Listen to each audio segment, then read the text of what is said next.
নামাজ না পড়েও জান্নাতে গিয়েছিলেন যিনি, সেই সাহাবীর অবিশ্বাস্য গল্প। আপনি কি জানেন, একজন সাহাবী ছিলেন যিনি এক রাকাত নামাজও পড়েননি, তবুও রাসূল পাক সাল্লাল্লাহু আলাইহি ওয়াসাল্লাম তাকে জান্নাতের সুসংবাদ দিয়েছেন।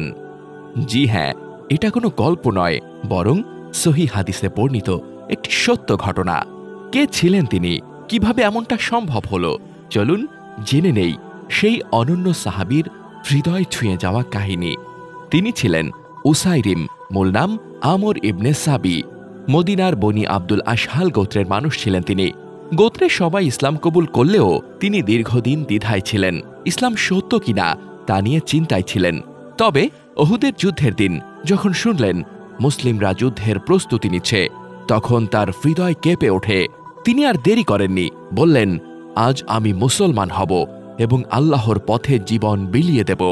তিনি সঙ্গে সঙ্গে ইসলাম কবুল করলেন, গোসল করে প্রস্তুতি নিলেন। কিন্তু নামাজের সময় হওয়ার আগেই সরাসরি যুদ্ধের ময়দানে চলে গেলেন। সাহসিকতার সঙ্গে যুদ্ধ করলেন এবং শাহাদাত বরণ করলেন। এক রাকাতও নামাজ না পড়ে ঈমান ও আত্মত্যাগের দৃষ্টান্ত স্থাপন করেন তিনি।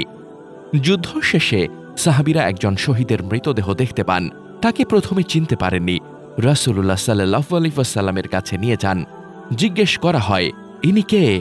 রাসূল সাল্লাল্লাহু আলাইহি ওয়াসাল্লাম বললেন, এ তো উসাইরিম, সে জান্নাতবাসী, অথচ সে এক রাকাতও নামাজ আদায় করেনি। সহিহ মুসলিম, হাদিস ১১৬। এই ঘটনা প্রমাণ করে, যদি কেউ সত্য মন থেকে ঈমান গ্রহণ করে এবং আল্লাহর রাস্তায় নিজের সর্বোচ্চ দিয়ে দেয়, তবে জান্নাত তার জন্য প্রস্তুত থাকে। কিন্তু এ কথা ভুলে যাওয়া যাবে না, উসাইরিম রাদিয়াল্লাহু তাআলা আনহু নামাজ বর্জন করেননি, বরং সুযোগ পাননি। আর আমরা কি অজুহাতে নামাজ ছাড়ছি না? আমরা যারা সুস্থ, সময় আছে, সুযোগ আছে, তারা কি ইচ্ছা করেই নামাজ এড়িয়ে যাচ্ছি? রাসূল পাক সাল্লাল্লাহু আলাইহি ওয়াসাল্লাম বলেন, নামাজ হলো ইসলামের স্তম্ভ, এটি যে ছেড়ে দেয় সে ইসলাম ধ্বংস করে। তিরমিজি। প্রিয় ভাই ও বোনেরা, আজ থেকেই আসুন প্রতিজ্ঞা করি, নামাজ হবে আমার পরিচয়, আমার অঙ্গীকার।